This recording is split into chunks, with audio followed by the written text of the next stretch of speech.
আসসালামু আলাইকুম। আমি অভিভূত, আমার বাক রুদ্ধ।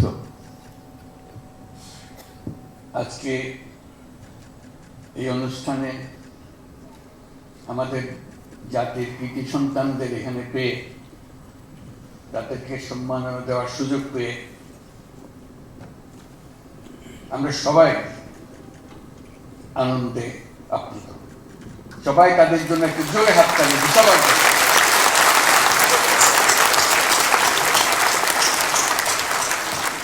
বিশেষ করে নারী ফুটবল টিমের জন্য। তারা আমাদের হৃদয়ে স্থায়ীভাবে আসন নিয়েছে। তারা আমাদের জাতিকে বিশেষভাবে উদ্বুদ্ধ করছে, সেজন্য আমরা তাদের প্রতি কৃতজ্ঞ।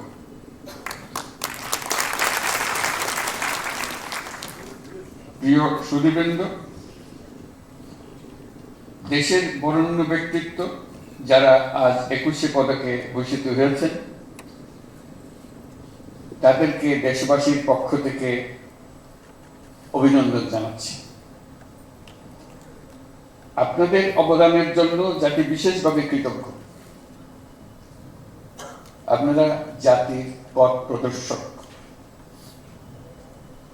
আপনাদের অবদানে উদ্বুদ্ধ হয়ে জাতি দৃঢ় বিশ্বাসে জাতিপুঞ্জের মজলিসে ক্রমাগতভাবে উন্নততর অবস্থানে নিজেকে প্রতিষ্ঠিত করবে।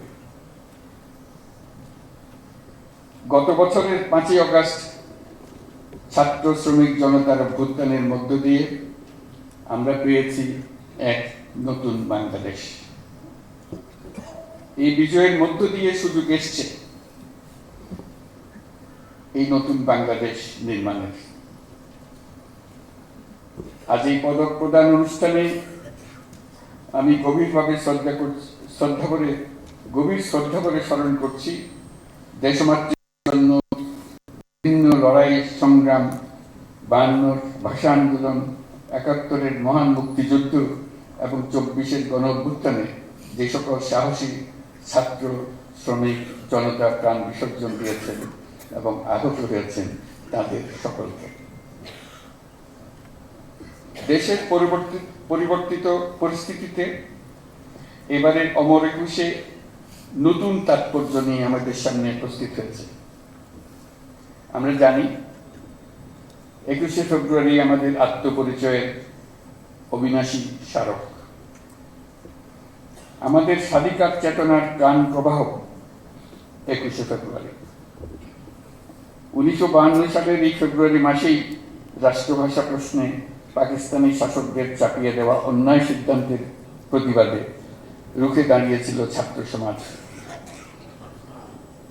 ঢাকার রাজপথে বুকে তাজা রক্ত ঢেলে বাংলা ভাষাকে রাষ্ট্রভাষা হিসেবে প্রতিষ্ঠিত করেছিল। এই ভাষা আন্দোলনের মধ্য দিয়ে আমাদের স্বাধিকার চেতনার এক অবিশ্বাস্য জাগরণ সৃষ্টি হয়েছে। আমরা এখন অতীতের যে কোনো সময়ের চাইতে বেশি শক্তিশালী, উদ্যমী এবং সৃজনশীল। আমাদের তরুণ প্রজন্মের স্বপ্ন অতীতের যে কোনো প্রজন্মের স্বপ্নের চাইতে দুঃসাহসী। তারা যেমন নতুন বাংলাদেশ সৃষ্টি করতে চায়, তেমনি একই আত্মবিশ্বাসে নতুন পৃথিবীর সৃষ্টি করতে চায়।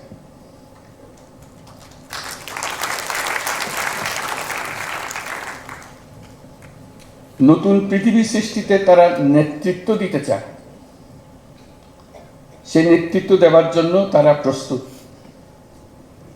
ছেলেরাও প্রস্তুত, মেয়েরাও প্রস্তুত।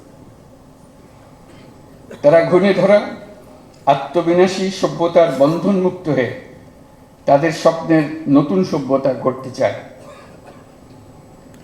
সেই সভ্যতার মূল লক্ষ্য থাকবে পৃথিবীর সকল সম্পদের উপর প্রতিটি মানুষের সমান অধিকার নিশ্চিত করা, প্রতিটি মানুষের স্বপ্ন দেখার এবং সেই স্বপ্ন বাস্তবায়নের সকল সুযোগ নিশ্চিত করা, মানুষের জীবনযাত্রাকে এমনভাবে গড়ে তোলা যাতে করে পৃথিবীর অস্তিত্ব কোনো রকমে বিঘ্নিত না হয় এবং পৃথিবীর উপর বসবাসরত সকল প্রাণীর সুস্বাস্থ্য নিয়ে বেঁচে থাকা কোনো রকমে বিঘ্নিত না হয়। আজ এই মহান শহীদ দিবস ও আন্তর্জাতিক মাতৃভাষা দিবস 2025 উদযাপনের স্মরণীয় দিনে আমরা জাতির এই স্বপ্নের আশু বাস্তবায়ন নিশ্চিত হোক এই কামনা করছি। দেশে দেখিয়ে যারা আজ জাতির পক্ষ থেকে স্বীকৃতি পেলেন, কৃতজ্ঞতা জানাচ্ছি এবং তাদেরকে আবারও অভিনন্দন জানাচ্ছি। মহান আল্লাহ আমাদের স্বপ্ন বাস্তবায়নে সহায়ক হোক। ধন্যবাদ।